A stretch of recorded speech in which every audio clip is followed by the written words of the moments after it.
안녕하세요. 세 번 시간으로 21번을 함께 보도록 하겠습니다.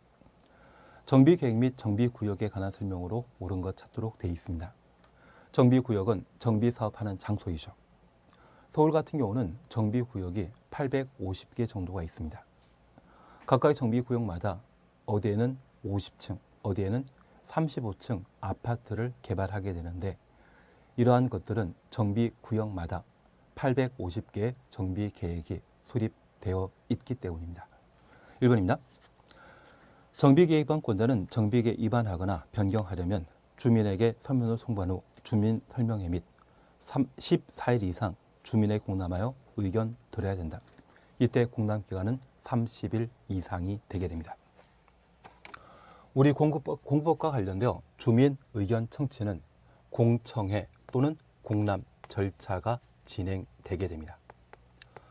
공청회와 관련되어서는 공법에 5군데 있지만 우리 시험에는 광역도시계획 수립, 도시군 기본계획 수립, 개발구역이 100만 제곱미터 이상인 때 이 세 가지 공청회를 개최하는 것이 자주 시험에 출제되게 됩니다. 그리고 공람기간은 원칙적으로 14일 이상인데 예외적으로 공람기간을 30일 이상으로 정하는 게 3개 있습니다. 방금 보시는 정비계획 수립 시에 공람기간 30일 이상이고 정비구역을 사업이 실패하여 해제하는 경우가 있습니다. 저 해제 시에도 주민 의견 청취, 공람 방식으로 진행하는데 공람기간 30일 이상이 되게 됩니다. 그리고 정비법상 관리 처분 계획 수립할 때 30일 이상의 주민 공람 절차를 밟도록 되어 있습니다. 저 세 가지 경우에만 공람기간은 30일 이상이고 나머지는 공람기간이 14일 이상인 것으로 정리해 놓습니다. 1번 드립니다. 2번입니다. 정비구역 지정권자는 정비구역을 지정하려면 관계 행정기관장과 협의하고 지방도시계획위원회 심의 거쳐야 된다. 지방도시계획위원회 심의 가로 해놓습니다. 협의 없습니다. 정비구역은 노후불량 건축물을 철거하고 새로운 건축물을 건축하는 사업으로서 주거적, 상업적, 공업지역에 이루어지는데 그 주상공에는 보전할 만한 산지, 농지가 거의 없기 때문에 관계 행정기관과의 협의 절차가 정비구역 지정 시에는 없습니다. 그래서 2번 틀린 지문이 되게 됩니다. 3번입니다. 정비구역 지정권자는 특광시군을 말합니다. 정비계획을 포함한 정비구역을 지정 고시한 때 국장에게 보고하여야 한다. 3번 옳은 지문입니다. 4번입니다. 시군구청장은 정비구역 해제 요청하는 경우 14일 이상 주민에게 공람하여 의견 드려야 한다. 정비구역 해제 또는 해제 요청 시에 주민 공람 기간은 30일 이상이 되게 됩니다. 그래서 4번 틀립니다. 5번 정비계획 위반권자는 재개발 사업에 대한 안전진단 추천없습니다. 등을 종합적으로 검토하여 정비계획을 위반하여야 한다. 안전진단은 재건축 사업에 적용되게 됩니다. 그래서 재개발 사업에는 안전진단 없죠. 21번 답을 3번으로 해놓습니다. 22번입니다. 재건축 사업에 관한 설명으로 옳은 것 찾도록 되어 있습니다. 재건축 사업은 정비 기반설이 열악하고 열악 추천없습니다. 정비 기반설 열악이란 말 보게 되면 재개발 사업에 관한 설명이지 재건축 사업 아니죠. 1번 드립니다. 2번입니다. 재건축 사업에 있어서의 토지 등의 소유자는 정비구역에 위치한 건축물 및 부속 토지의 소유자 및 토지의 지상권자를 말한다. 건축물 및 부속 토지의 소유자까지 가려놓습니다. 여기 지상권자는 주거환경의 사업이나 재개발 사업에 토지 등의 소유자에 포함되는 것이지 재건축 사업에는 포함되는 자가 아닙니다. 3번입니다. 투기과열지구 지정된 지역에서 재건축 사업 시행하는 경우 조합 설립 인가 이후 해당 정비 사업에 건축물 또는 토지를 양도한 자는 조합원 될 수 있다. 투기과열지구의 재건축 사업과 관련된 투기를 차단할 목적으로 조합 설립 인가 이후 토지 등을 취득한 자는 조합원이 될 수 없습니다. 최근 정부에서는 서울의 집값을 안정시킬 목적으로 이 재건축 사업의 경우 투기과열지구의 경우는 안전진단 이후 토지를 취득한 자를 조합원 될 수 없도록 법을 강화시키겠다고 이야기합니다. 재개발 사업은 정비구역 지정 이후 토지 등을 양수한 자를 조합원 될 수 없도록 법을 강화시키겠다고 하는데 법이 계속 바뀌는 것도 있는 것 같습니다. 아직 개정되기 전이기 때문에 삶과 관련된 질문 옳은 것으로 파악해 놓습니다. 그래서 투기과열지구에서 재건축 사업은 조합 설립 인가 이후 토지 등을 양수한 자는 조합은 될 수 없고 투기과열지구 안에 재개발 사업은 관리처분계획 인가 이후 토지 등을 양수한 자는 조합은 될 수 없습니다. 그래서 3에 관한 사항 그렇게만 구분해 놓습니다. 4번입니다. 조합 설립을 위한 동의자 수 산정에 있어서 1인이 둘 이상의 소유권을 취득하고 있는 경우 소유권 수에 관계없이 토지 등의 소유자를 1인으로 산정한다. 한 사람 정비구역 안에 둘 이상의 주택이나 또는 토지에 대한 소유권을 가지고 있다고 하면 어차피 정비사업과 관련되어 1인이 둘 이상의 물건을 소유하고 있다면 그 마음 같다 다르다. 건수마다 다르다? 말도 안 되죠. 같은 마음이기 때문에 이런 경우 1인으로 산정하게 됩니다.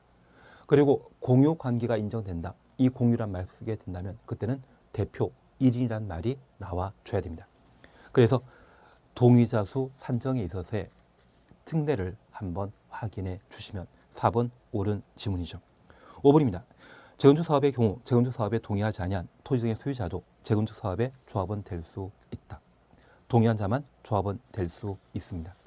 재개발 사업은 공익 사업에 해당되기 때문에 동의하건 찬성과 관계없이 강제로 조합원 되는 반면 재건축 사업은 동의한 자만 조합원 되게 됩니다. 그래서 22번은 답을 4번으로 해놓습니다. 23번입니다. 관리처분 계획 등에 관한 설명으로 틀린 것 찾도록 되어 있습니다.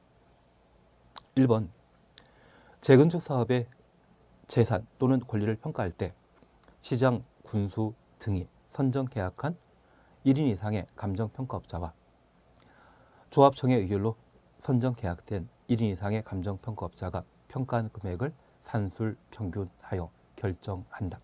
1번 맞습니다. 재개발 사업의 경우는 공익사업에 해당되기 때문에 시장 군수가 2명 이상의 감정평가업자를 선정하는 반면 재건축 사업의 경우는 사익사업에 해당되기 때문에 시장 군수가 1명, 조합이 1명을 선정하여 산술 평균한 금액을 재건축 사업과 관련된 재산 권리 평가 기준으로 하게 됩니다. 그래서 재개발 사업은 시장 군수가 2명 이상 다 선정하지만 재건축 사업의 경우에는 시장 군수가 1명, 조합이 1명 선출한다. 그렇게만 구분해 놓습니다. 2번입니다. 사업 시행자는 분양신청 기간이 종료된 때 분양신청 기간 종료 가로해 놓습니다. 분양신청 현황을 기초로 관리처분 계획 수립하여 시장 군수 등의 인가 받아야 된다. 시장 군수 등의 인가 가로해 놓습니다. 여기 관리처분 계획은 공용 환권 방식과 관련된 보상에 관한 계획으로 정비구역 안에 소유자 등이 종전에 소유하고 있는 건축물 또는 토지에 대한 재산 가치와 정비 사업이 완료되었을 때 새로 만들어지게 되는 대지 건축물에 대한 재산 가치를 평가하여 사후 현물 보상하는 보상에 관한 계획을 관리 처분 계획이라 합니다. 이런 보상은 시행자와 조합원 사이에 발생하는 문제이지만 개인과 개인 사이 약속은 언제든지 깨질 수 있기 때문에 시장 군수 등 시군구청장의 인가를 받도록 되어 있습니다. 그래서 관리처분 계획은 환지 계획과 같은 보상 계획이라는 것만 파악해 놓으시고 인가권자는 시군구청장, 시장 군수 등이 되게 됩니다. 3번입니다. 사업 시행자는 폐공과 밀집으로 우범지대에 우려 있는 경우 기존 건물의 소유자 동의 및 시장 군수 허가받아 건축물을 철거할 수 있다. 정비법상 정비구역 안의 건축물의 철거는 관리처분계획 인가 이후 철거할 수 있습니다.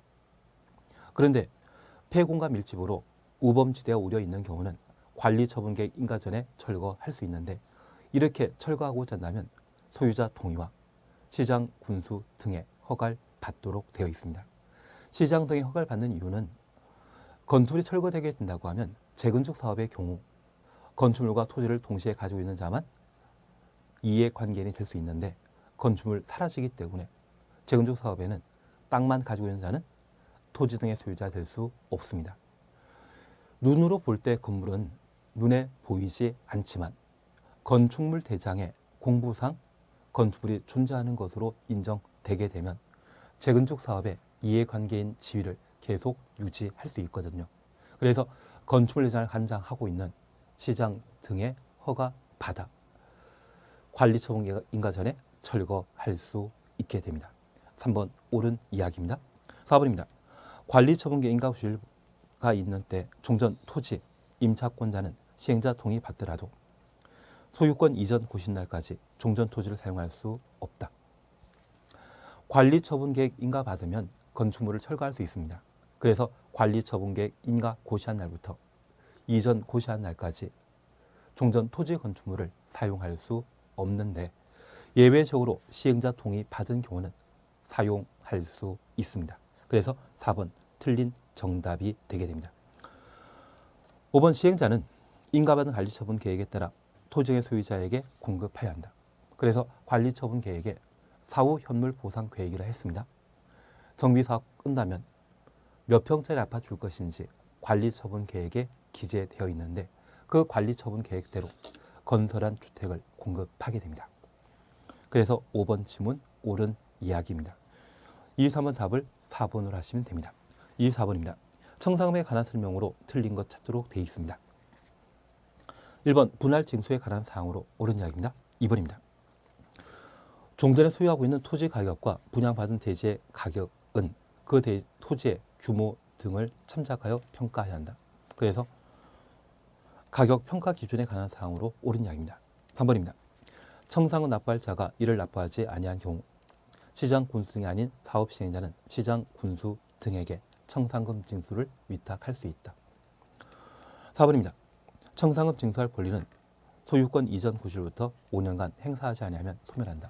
치사하다 생각할 수 있지만 다음 날이란 말이 빠져 있습니다. 소유권 이전 고시 1 다음 날부터 5년간 행사하지 아니하면 소멸하게 됩니다. 그러면 정비사업이 관리처분 계획 방식으로 시행하게 되면 공사 완료 시점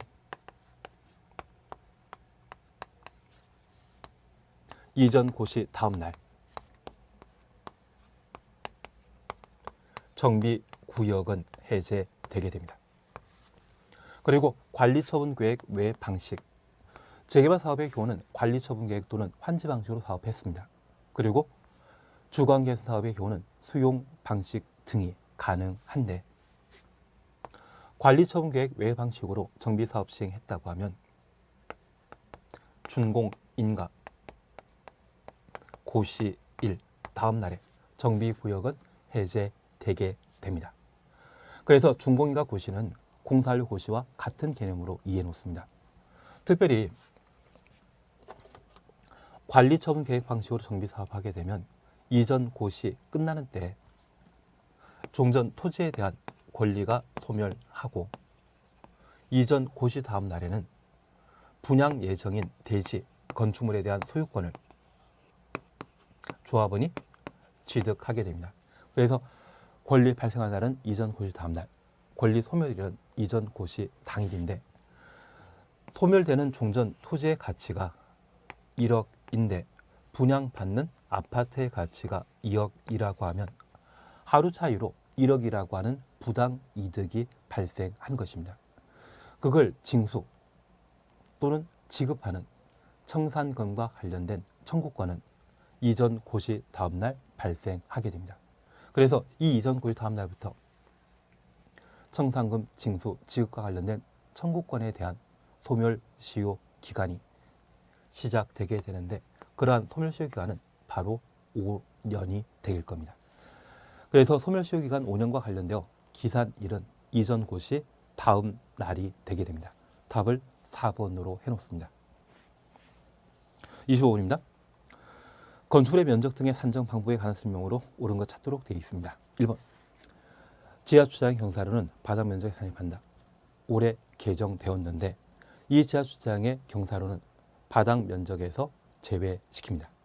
그래서 이 지하주차장 경사로 건축 면적에 제외시키고 바닥 면적에서도 제외된다라는 것을 꼭 한번 점검해 놓습니다.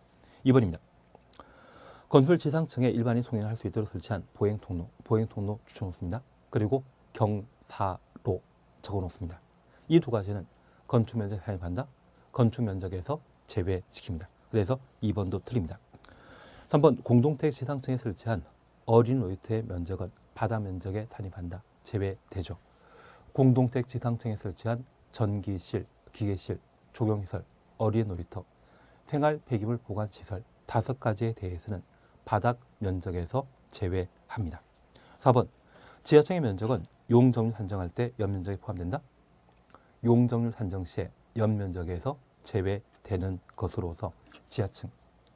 그리고 과거 기출문제 살펴보면 초고층 건축물과 중초고층 건축물의 피난 안전 구역, 이러한 것들은 연면적에서 용적률 산정 시에 연면적에서 제외시킵니다.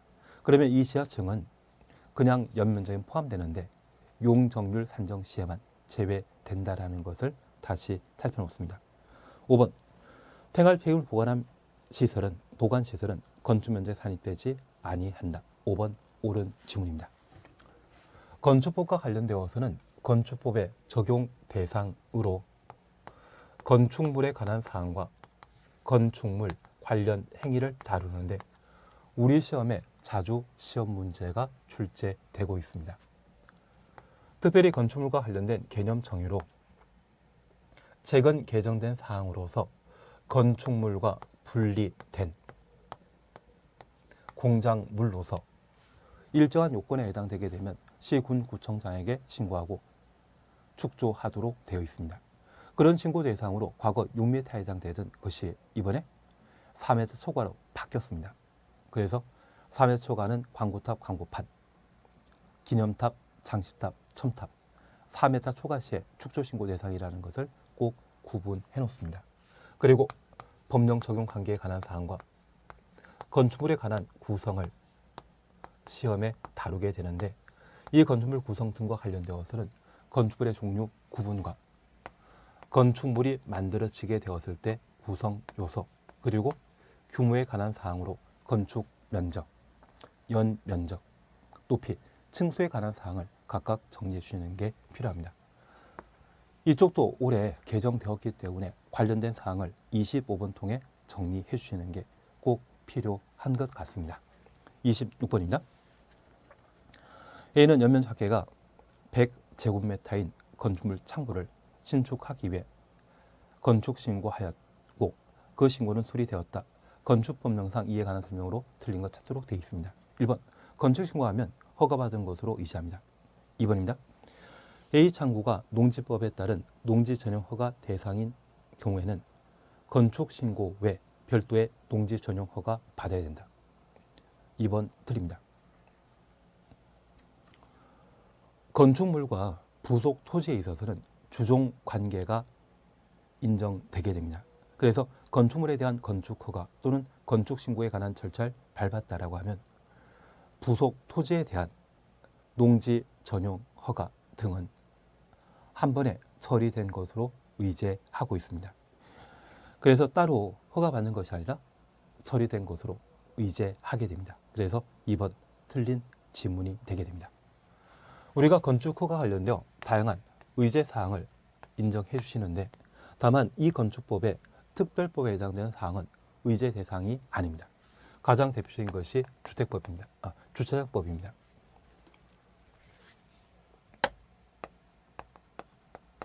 그래서 주차장법과 관련되어 부설 주차장 설치 의제한다? 틀립니다. 그리고 방제 관련 법률로서 화재 또는 자연재해에 대처하기 위한 법률의 인허가에 대해서는 의제되는 것이 아닙니다. 그리고 건축법과 비교되는 것으로서 주택법이 있는데 이 주택법은 건축법의 특별법입니다. 그래서 건축 허가 받은 때 주택법상 사업계획 승인 받은 것으로 본다. 이 말 나오면 틀립니다. 대신 주택법에 사업계획 승인 받으면 건축 허가 받은 것으로 본다. 그것은 옳은 이야기가 되게 됩니다. 그래서 최소 이 세 가지 법령에 대해서는 의제되는 것 아닙니다. 그래서 26번은 답을 2번으로 해놓습니다. 3번입니다. A가 창고에 신축 공사에 착수하려면 허가권자에게 공사계획 신고하여야 한다. 착공 신고를 말합니다. 그리고 4번입니다. A가 건축에 착수한 후 건축주를 B로 변경하는 경우 신고해야 한다. 건축주 변경되는 것, 건축허가, 건축신고는 대물적 인허가에 해당되기 때문에 명의 변경이 가능합니다. 이러한 명의 변경을 건축 관계자 변경 신고라 하고 저 명의 변경이 발생하게 되면 사후에 신고할 수 있도록 허용하고 있습니다. 5번입니다. A가 창고 신축을 완료하여 창고를 사용하려면 사용 승인 신청해야 한다. 사용 승인 줄쳐 놓습니다. 건축법상 건축 허가 받거나 건축 신고한 건축물은 그 공사 완료된 때 사용 승인 받도록 하고 있습니다. 이 사용 승인 대상이 되는 것으로서 허가, 신고, 사용 승인 대상이고 가설 건축물과 관련되어 허가 대상 가설 건축물의 공사가 완료된 때는 사용 승인 받도록 되어 있는데 신고 대상 가설 건축물의 경우는 사용 승인 대상이 아닙니다. 신고 대상 가설 건축물은 우리 아파트 공사 현장에 현장 사무실로서 컨테이너 박스를 설치해 놓는 것을 본 적 있을 겁니다. 그게 신고 대상 가설 건축물이거든요. 걔는 주된 목적에 해당되는 아파트 공사할 때까지 계속 유지해야 되죠. 그래서 신고 대상 가설 건축물에 대해서는 따로 사용 승인 받질 않습니다. 그래서 사용 승인 대상과 관련되어 허가받거나 신고한 건축물 그리고 가설 건축물 중에 허가 대상 이 세 가지만 사용 승인 대상이다. 그렇게 구분해 놓습니다.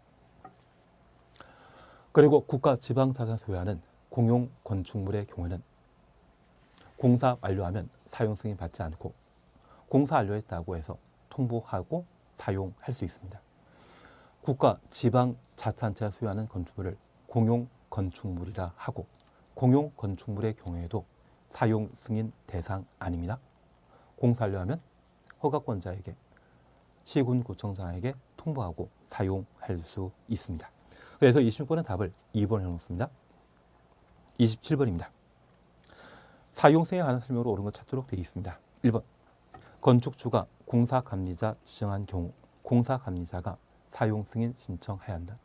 사용 승인 신청은 건축주가 허가권자에게 신청하도록 되어 있습니다. 1번 틀립니다. 공사감리자는 설계 서면대로 공사가 이루어지는지 확인하는 자를 말합니다. 2번입니다. 신고하고 가설 건축물 건축을 완료한 경우 가설 건축을 사용하려면 사용 승인 받아야 된다. 신고 대상 가설 건축물은 사용 승인 대상에서 제외시킵니다. 3번 임시 사용 기간은 3년이 아니라 2년입니다. 그리고 기간 연장할 수 있습니다. 4번입니다. 허가권자로부터 건축물의 사용 승인 받은 경우 전기사업법에 따른 전기설비의 사용전 검사 받은 것으로 본다. 의지에 관한 사항으로 4번 옳은 지문입니다. 건축물에는 다양한 시설 설비가 갖춰지게 됩니다.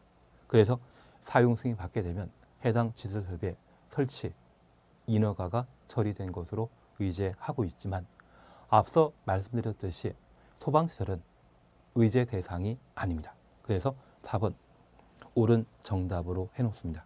5번입니다. 허가권자인 구청장이 건축의 사용 승인하려면 특별시장 관리시장의 동의 받아야 된다. 사용 승인은 시군 구청장 허가권자가 행사하는 것으로서 따로 동의 받을 필요 없습니다. 그래서 27번 답을 4번으로 해놓습니다. 28번입니다.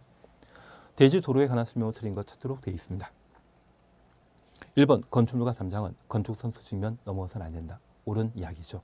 2번 연면 작계가 2,500제곱미터 공장의 대지는 너비 6m 이상의 도로에 4m 이상 접할 것을 요구되지 아니한다. 2번 맞습니다. 우리가 함께 기본서 공부하시면서 대지와 도로 사이의 관계 264, 364라는 것을 공부했습니다. 공장의 경우는 연면적 3,000제곱미터 이상의 대지인 때 6m 도로에 4m 이상 접하여야 한다. 2,500이라고 하면 그냥 폭 4m 이상의 도로에 2m 접하면 되죠. 그래서 2번 옳은 지문입니다. 끝에 요구되지 아니한다. 맞죠? 3번입니다. 주민이 오랫동안 통행을 사용하고 있는 사실상의 톤으로서 조례가 정하는 것인 경우 건축법상 이해관계인의 동의 받지 아니하고 건축위원회 심의 거쳐 도로 폐지할 수 있다.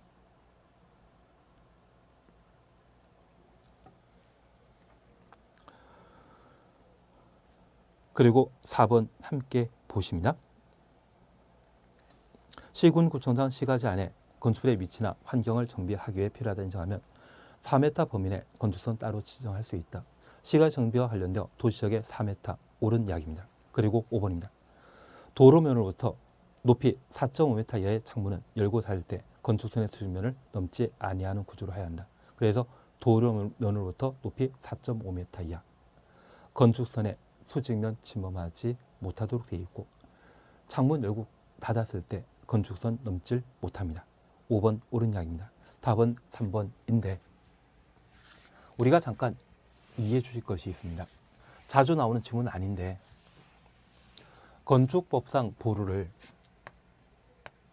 지정하고자 하면 이해관계인 동의받아야 되는데 이 이해관계는 토지 소유자를 말합니다.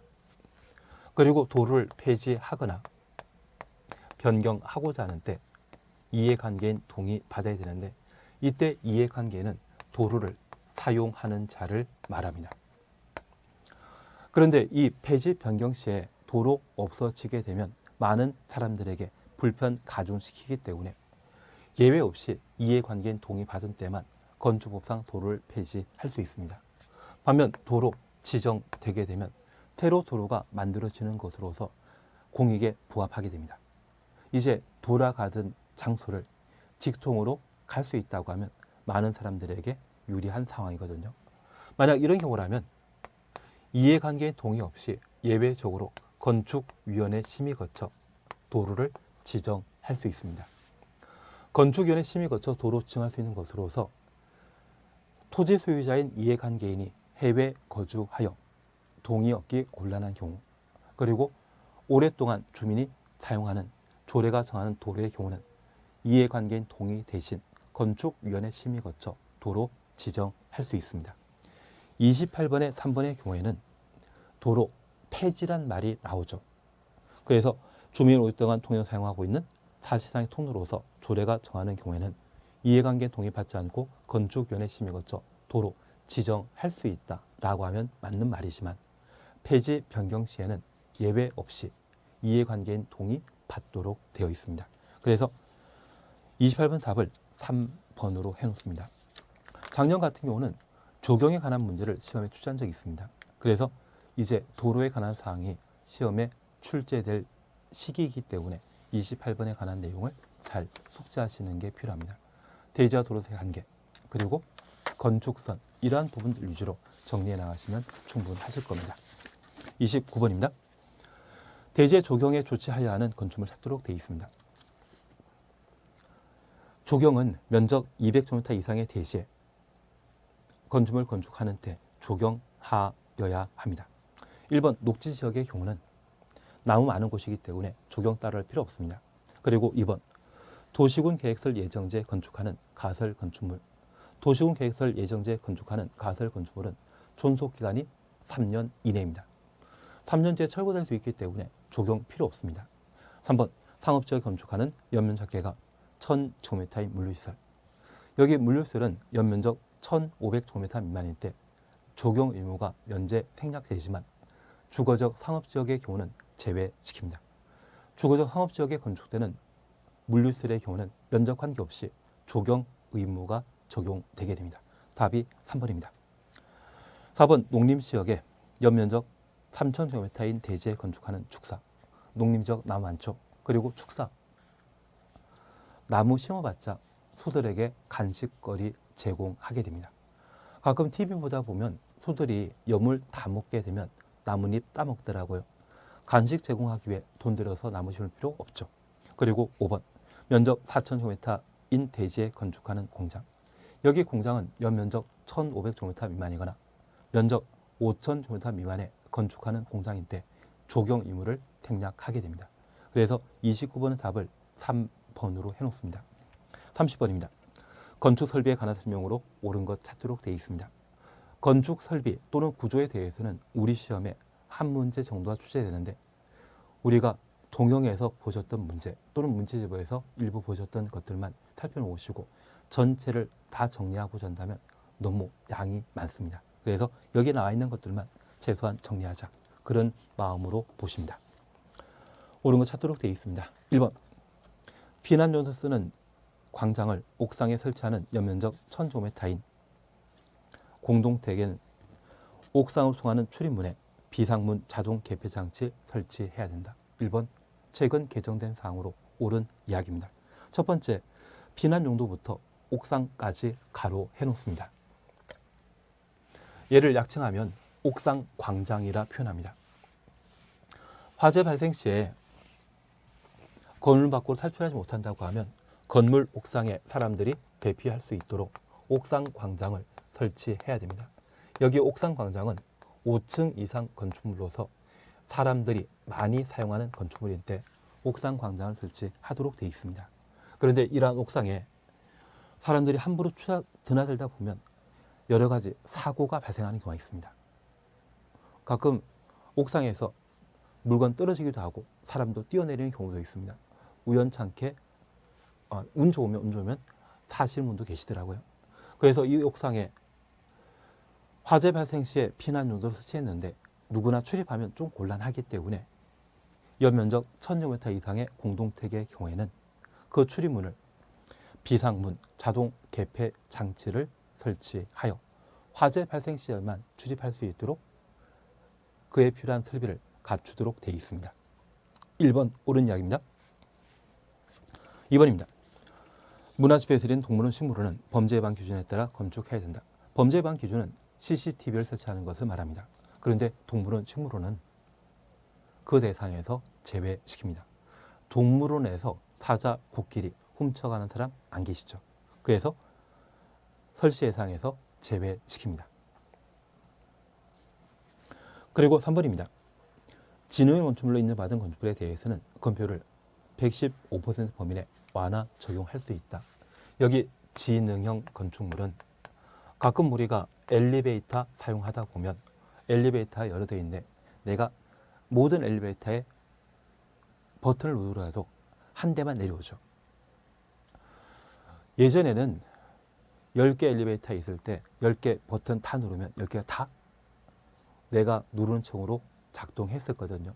이러한 것들이 에너지 낭비라 해서 통합 시스템을 설치하여 그 10대 중에 나와 가장 가까운 층에 있는 엘리베이터만 작동할 수 있도록 설비를 갖춘 건축물이 있습니다. 그게 진흥형 건축물이 되게 됩니다. 이러한 진흥형 건축물을 인정받게 되면 적용 의무를 85%까지 감경시키고 용적률과 높이 제한을 115% 완화시켜주는데 건폐율은 완화 대상이 아닙니다. 그래서 3번 틀린 지문이 되게 됩니다. 4번입니다. 다중이용 건축물에는 건축물 설치하는 승용 승강기 중에 한 대 이상을 피난용 승강기로 설치해야 한다. 건축법에서는 승강기를 승용 승강기와 비상용 승강기 그리고 피난용 승강기를 각각 두고 있습니다.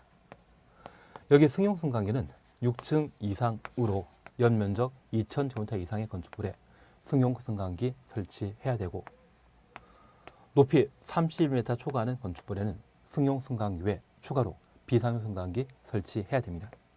피난용 승강기는 고층 건축물에 설치합니다. 고층 건축물에 설치되어 있는 승용 승강기 중에 한 대 이상을 피난용 승강기로 변경 설치해야 됩니다. 다중이용 건축물이 적용 대상이 아니라 고층 건축물이 적용 대상이다. 그렇게 파악해 놓습니다. 그리고 5번입니다. 아파트로서 4층 이상의 층에 각 세대가 둘 이상의 직통에서 사용할 수 없는 경우 피난안전구역 설치해야 된다. 피난안전구역이 아니라 대피 공간입니다. 특히 해설 살펴보시면서 올해 개정된 내용으로 이 대피 공간 설치하게 되면 방화문을 설치하도록 되어 있습니다. 여기 방화문과 관련되어서는 60분 플러스 방화문과 60분 방화문, 30분 방화문으로 세분하고 있는데 60분 플러스 방화문을 대피 공간에 설치하도록 되어 있습니다. 그래서 해설과 관련된 개정 사항도 한번 살펴주시는 게 필요한 것 같습니다. 이번 시간 여기까지 함께 하시고 잠깐 쉬었다가 31분부터 살펴보도록 하겠습니다.